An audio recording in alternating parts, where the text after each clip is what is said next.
And so we want to give you better skills at being able to understand the National Electrical Code. And that's what our FastTrax system is all about. It is a trademarked system that actually teaches you the National Electrical Code, not just gives you exam questions, not just tries to regurgitate the code. Our program is designed for you to read the code information. We paraphrase it in our lesson, and we give you illustrations. And then in the lesson, we actually have chevrons that you stop and go to the NEC, read the NEC, and then come back to the actual lesson. And it helps you understand the code. And of course, if you're in our 2020 or 2023 programs, we also have a neat feature called FastTrax Interact, which means that you can actually post images, questions, screenshots, all right in your FastTrax program. So there's nothing else like it out there on the market. If you're trying to learn the National Electrical Code and you're studying for an electrical exam, then you want to get our basic or our enhanced program if you're in the 2020 or 2023. If you're in the 2017 NEC, then you want to look at our Black or our Plus program. Now, if you already are licensed, you already have a license and you're just thinking, I just want to get better at the National Electrical Code. I want to be better for my maybe my employees. I want to be better as a leader of a group. Then we have a program for you. It's called Mastering the NEC. And basically, what that does, it puts an expert in your pocket. So we have a little bit of something for everybody. We even have grounding and bonding programs as well, because everybody needs to know grounding and bonding. Okay? All right, on today's lesson, we're going to look at some exam prep questions, and we're going to dissect them, give you a little bit of understanding of how you would prepare for an exam, because in our FastTrax program, we also give you over 700 exam-style questions that are very similar to what you would see on an electrical exam. Not to mention, our competency reviews give you additionally hundreds of other very tough questions that you have to dissect out. And really, Unit 8, 11, and 13 in our program is the make or break for many people, because it's calculations and it really gets you looking at single family, multifamily, commercial. And that's where you might have questions. And that's why the FastTrax Interact feature was something that we introduced a couple months ago, back in 2024. It makes it so powerful, because not only are you just buying books, buying DVDs, but you actually get somebody, an instructor, that interacts with you, and all the students in your course can interact at the same time. Very powerful. That's why it's called the FastTrax system. All right, let's go on and get to some questions. All right, let's go here first. Okay, so here we got question. And here, let's see here. Let's go on and dissect this thing out and show you how you would do that. So the first question we have, it says, a lighting load for a 12,000 square foot apartment building. Okay, so we're thinking this is apartment building. So you have single family dwellings, two family dwellings, and you have multi-family dwellings. And all we're looking for is the lighting load, right? Okay, and this is for a multi-family building. All right, so it says not using the energy codes adopted by the local AHJ. Okay, so we're simply going to be looking at the square footage. We're not worrying about any energy codes in this question. And we simply are sizing what is the actual VA that we're going to use in our load calculation. Now, again, we always assume what? We always will assume the standard method. Always the standard method unless somebody states otherwise. Okay, so if the exam question says use the optional, then there is an optional way to do this. But when it doesn't tell you that, and it's just a lighting load question, we're going to use the standard method. Okay, and oh, by the way, we're in the 2023 edition of the National Electrical Code. Just want to keep that, make sure we're aware of that. All right, so here we go. So here are our choices. We have 12,000, we have 14,550, we have 16,250, and we have 36,000. Where are we going to go to get this answer? All right, well, so we're going to have to go to the National Electrical Code. And so I'm going to go there. And here we're in the National Electrical Code, and we're in 220.41. This is dwelling units, minimum unit load. Now you'll notice it says right here, one family dwelling, two family dwelling, and multifamily dwelling. And this is under Part 3 of Article 220. So we know this deals with the standard method. Again, Nothing was said in our question about utilizing the optional method, okay?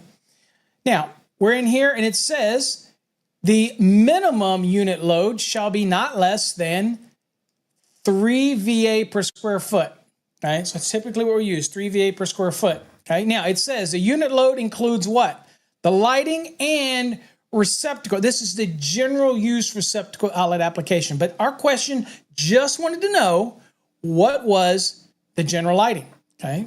So we're going to go back to the question. So we know it's 3 VA per square foot, okay? Now, we're not talking about a commercial building.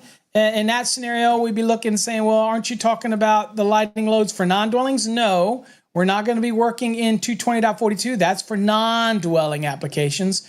We're dealing with the dwelling application, right? So that's important for us to distinguish the two. All right, so let's go on and get back to our question.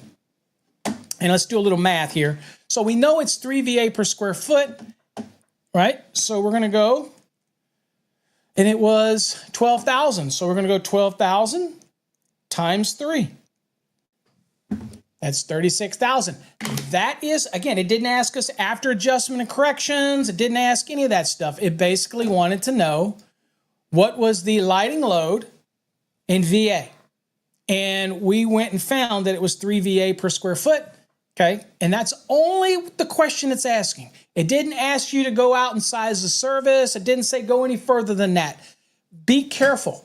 Only answer what they ask you. Okay, so in this case down here, there you go, 36. And code reference, as you can see, 220.41. So in our program, not only do we give you the reference again, and some things might be electrical theory, and you should have learned that as you work through the trade, practical stuff, because we're focusing on teaching you what's in the NEC.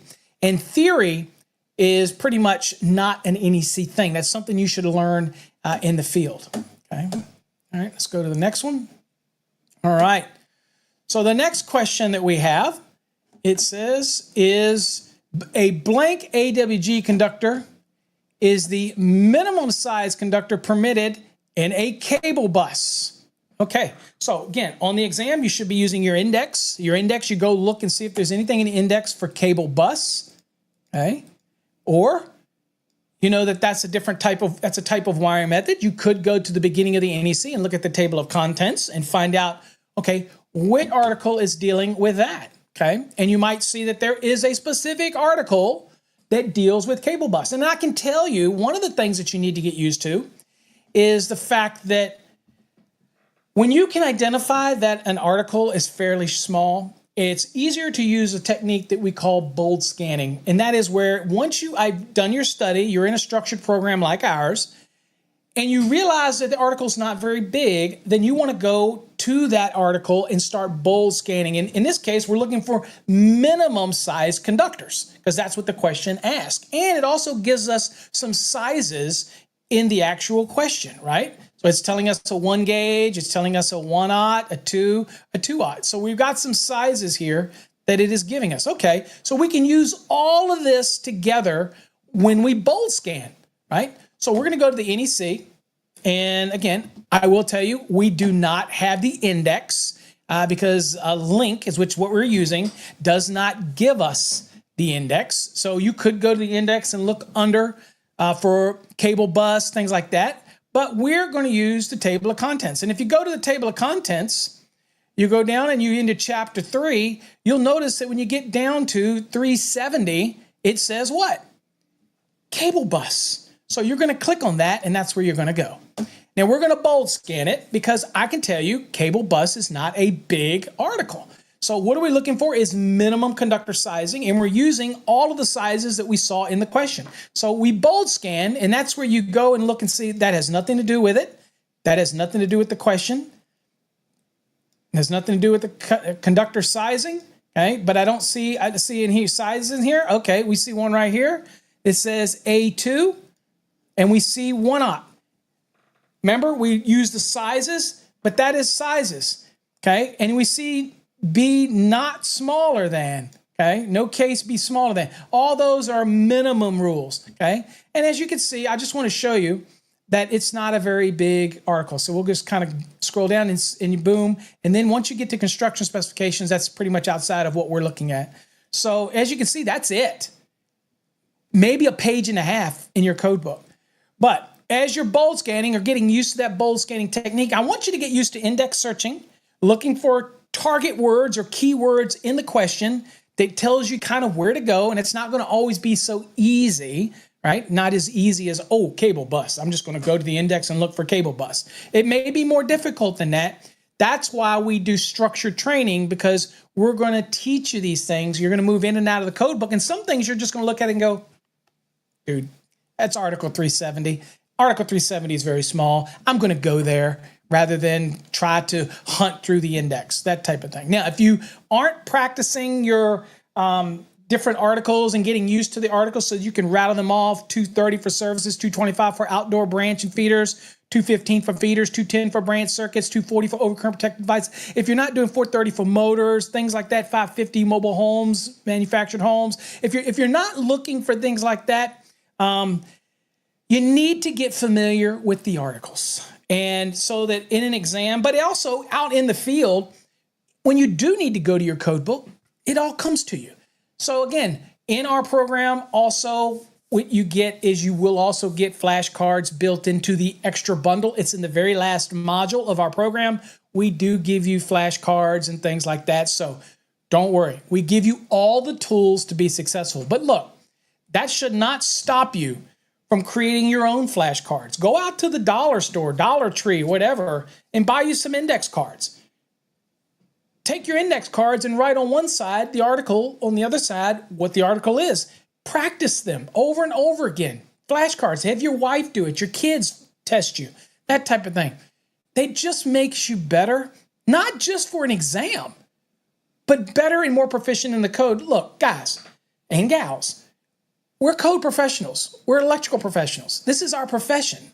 I'm not going to a dentist to get brain surgery, okay? We are specialists in what we do. We're only on this rock a short amount of time. You should be wanting to get more knowledge, to be that go-to person in your company. Or if you're the leader or the owner, you want to have that command over the NEC that your guys and gals come to you for this advice, and you should be willing to give it because that's a leadership moment, right? Okay, I'm not doing this just to sell courses. I honestly have always believed, and I can put my proof in what I say, because I have proof of all the way back when I was 16 years old. While other kids were going summer school or going away for the summer, I was taking summer classes to learn the NEC. Yeah, it's 16 years old, all the way back in the 80s. So look, I'm telling you, I've done it. I preach it. It's not just about selling courses. It's a lifestyle. And you are a professional, like a lawyer, a doctor, a physician. You're an electrician.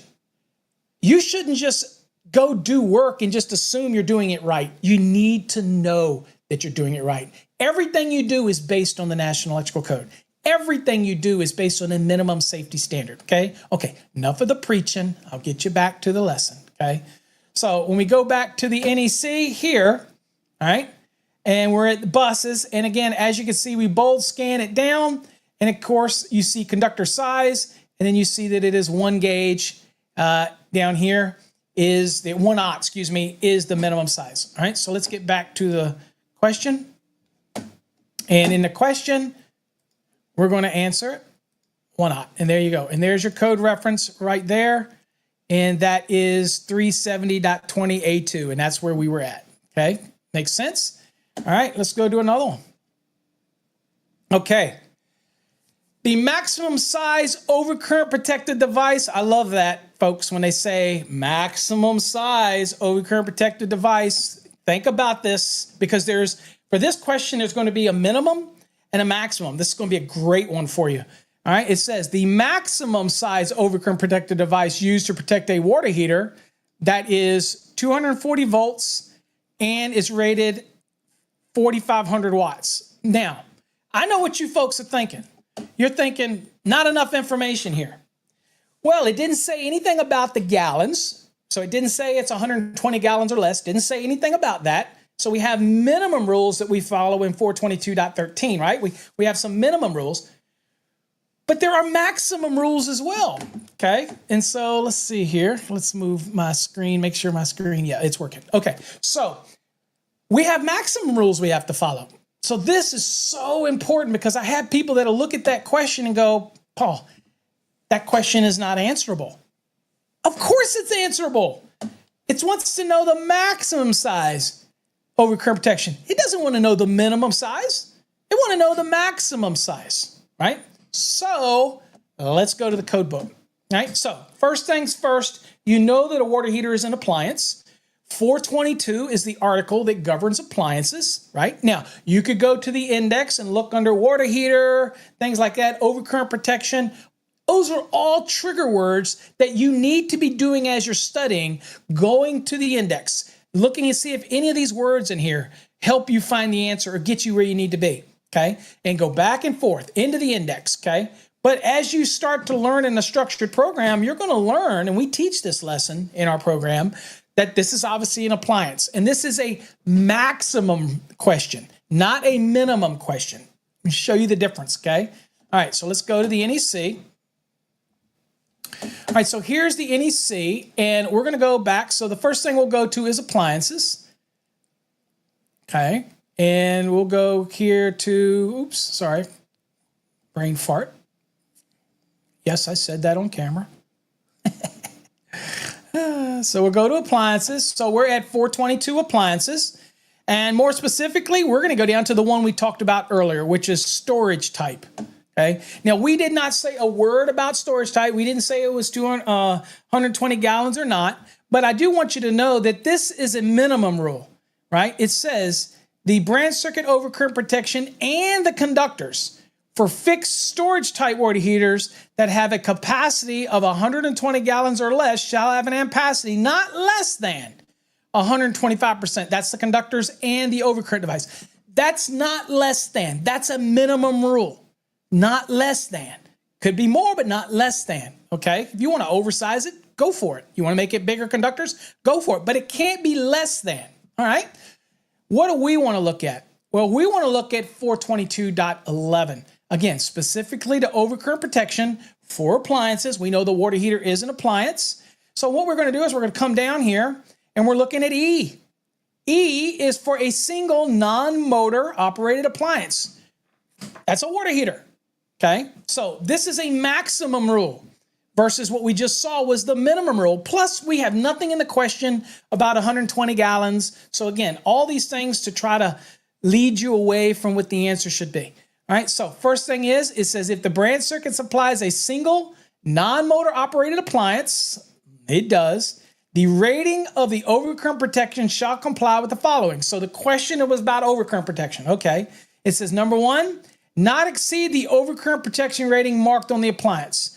Ours was not marked. All it gave us was 4,500 watts, and it gave us the voltage. Okay, so we can do real quick a little math. So we had 4,500 watts. Here's a calculator, right? And I'm going to divide that by 240.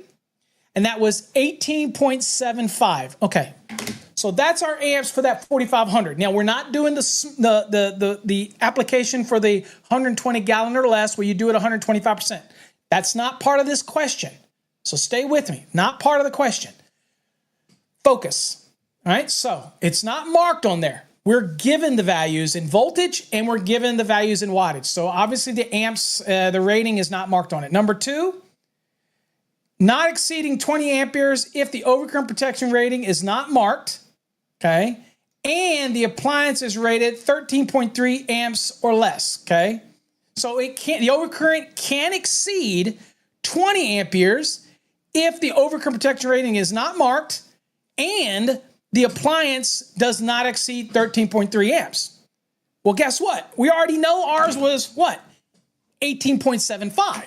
So we're exceeding the 13.3 amps. So we're going down to item number 3. Item number 3 says now, not exceed, there's your maximum, not exceed 150% of the appliance rated current if the overcurrent protection rating is not marked, and it was not marked, we calculated it out, and the appliance is rated over 13.3 amperes. says where 150% of the appliance rating does not correspond to the standard overcurrent device rating, the next standard size can be used. Okay, it's permitted to go up to the next standard size. Oh, all right, so got to go back to the question now. So we know what we're dealing with. So let's go back to the question. All right, so we're saying, okay, in this question, I know I've got 18.75 amps. So I go 18.75 amps, and I can go up to what? 150% times 1.50. That equals 28.125, okay? You're saying, well, what can I go to, right? Saying, okay, well, let me ask you a question. Do you think that a 28.125 rated overcurrent protection device exists? Remember what it said in the rule? You can go up to 150%, but if it doesn't correspond, you can go to the next standard size. Well, let's just go and see what the next standard size would be. And so here we're back in the NEC, and we're going to go to where? That's right, 240.6, because that 240 is for overcurrent protection. The .6 is that nice little list of the different ratings of the standard size overcurrent protected devices. So we're going to go to 240.6. These are things you learn in our program, folks, and you just need to. That's why I believe in a structured plan. That's why I believe you can't just grab a code book and start flipping. You might get lucky enough to pass because you've been doing it a long time. But if you want to really focus and get it quickly, structured training that feeds you the information that you need to know is the only way to go. Get out there, make that money, get that license. If you happen to fail, it's okay. You could take it again. Sometimes people just don't test well. It's all good. All right, so here's the standard sizes, right? And we needed one for 28.125. Well, I think you can see that we don't have anything. It's 25, and then the next size would be a 30. So because it does not correspond, guess what? It said it right in the rule. I can go up to the next standard size. So that would be a 30 amp overcurrent protected device, right? So we go back to the question. Here's the question, and the answer would be 30. Reference, there it is. 422.11 E3, that's exactly where we were at, and that answers the question. So remember, folks, it's so important to understand the question and really stop and read it. This was a maximum size. It could have been a minimum size question, and they would have had to give you what? They would have given you the gallons of the water heater and all that type of stuff, right? So important. Understand that that question said maximum, okay? You want to do another one? Okay, we'll do one more, and we'll go to the next one. Okay. Next question.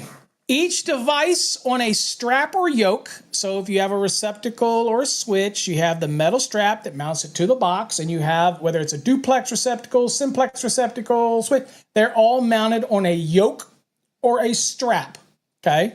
It says each device on a yoke or strap installed in a device box shall be counted as blank conductors. So this question should stick out to you right away as a box fill question, because it's saying, okay, so if it's a receptacle, duplex, simplex, switch, it's going in a device box. Obviously, looking at this, it's taking up a volume. And the code says that it counts as a 1 volume or 2 volume or double volume. You have to look at it and say, okay, this is clearly a box fill. Now, where does box fill come into play? Well, if you've been in our program, you know where box fill is. All right, so one of those things that I like to do is say, okay, if I go to the index, I'm looking up things like box fill. I'm looking at things like device box. I'm looking all those triggers in this question to possibly lead me, where I think I need to be, okay? But some of these questions you're just going to know. You're going to look at it because you've been through a structured program like ours. You're going to say, well, this is clearly a box fill question, right? And so where do we go? All right. Well, we know that we go to box fill. We're going to Article 314 and specifically to Section 16 because we're looking at box fill. So that's where we're going to go. So let's go to the NEC and we're going to go to 314, which is titled Outlet, Device, Pull, and Junction Boxes. So we're going to go to 314. And then we're going to go down to 16.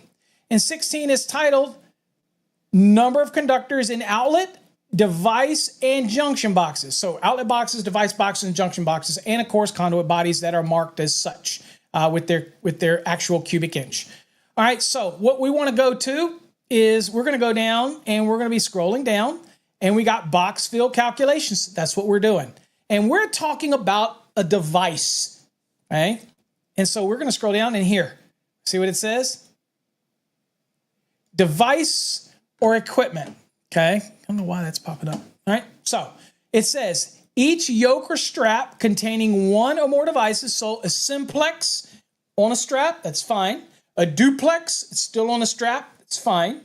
Triplex on one strap, it's fine. Switch, one strap, it's fine. It's saying a double volume count in accordance with table 314.16b1 shall be made for each yoke or strap based on the largest conductor connected to the device. Okay? Makes sense? Now, many people here will start going down here and start doing volume counts. Okay? But you have to remember the question. Okay? Just remember, let's go back to the question. Again, these are important things I want to point out. Notice what was not given in the question. It didn't say anything about the conductor size. It didn't say whether it's a 14 gauge, 12 gauge, 10 gauge. So the mind starts thinking, crap, I got to go to this volume table. Then they look at it and go, wait a minute, you can't answer this question. Yeah, you can. Because the table was telling you what each conductor represents in volume as one conductor. Well, what did the code rule say? It said a double volume count, which equals 2 conductors, right? How do you get that? Again, for those that say, Paul, I just don't get it. See down here, it says the free space for each conductor. So, for example, if it was 12 gauge, it would be 2.25, okay, cubic inches, okay? But that's for one conductor. Remember, and so that represents one conductor. Notice up here it says per conductor, one conductor. Up here, it made it very clear that it's a double volume. So it equates to 2.25 if it was 12 gauge times 2 because it was 2 conductors, right? Because this 2.25 is per conductor. Be careful. It's all about the verbiage. It's all about how you read it. And you have to know that a double volume simply means 2 conductors. 2 conductors, if it was 12 gauge, it would be 2.25 each. If it was 14, it'd be 2.00 each. But it still represents what? 2 conductors. Be very careful in the question. No, it's not a trick question. It's just trying to let you read it and not get lost and say, wait a minute, they didn't give me the conductor we're talking about. That makes a difference. It does not make any difference in this question because a double volume count equates to 2 conductors. And that's the answer. And there's your reference, 314.16b4. Okay? All right, let's take it back to me. So look, folks, I'm here to help you. Our programs are designed to help answer questions while you're in the program. We also have paulabernathy.com that you can send us questions. There's so many illustrations. We have chevrons that teach you to go in and out of the lesson. We have the extra database of questions that also has flashcards. It also has additional quizzes and videos in there as well. We're talking hundreds and hundreds of exam-style questions that are very similar to what you'd see on an exam. The competency reviews will test your knowledge. We teach you calculations. We teach you single family. We teach you multifamily. We teach you the standard method, the optional method. There is nothing else out there that is as comprehensive as what we do here in the FastTrax program. So if you're interested in it, you see it scrolling across the bottom, go to fasttracksystem.com. We'd love to have you in the family. We also have a live feature that you can ask us questions. We have people standing by to answer questions about our courses. If you're interested, check it out, folks. We appreciate you watching this video, and we'll catch you on